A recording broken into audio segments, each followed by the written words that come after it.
Ez usterik ez bada urrengo lehendakariak eta legebiltzarreko urrengo burua izango direnak jaso dute agiria lehendabizi, Inigo Urkulluk eta Bakartxo Tejeriak. Datorren legealdiko talde nagusia osatuko duten 27 hautetsi jeltzalek bete dituzte bete beharreko tramiteak.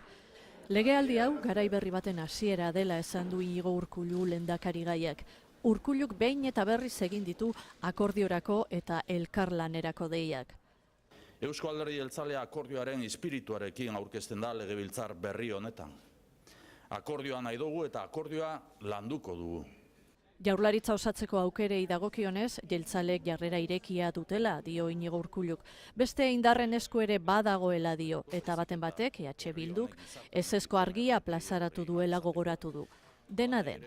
Bakarkako gobernu bat aukeretariko bat da, guk ez diogu beldurrik horri, ez dakit bakarkako gobernu baten aurrean alternatiba bezala beste alternatibarik edo aukerarik ote dagoen, ez dut uste. Era batera edo bestera, Gabonetarako Jaurlaritza martxan nahiko luke lehendakari gai jeltzaleak. Puntu honetara iritsita dagoeneko 44 legebiltzarkidek agiria jaso dutela, epeak abian dira.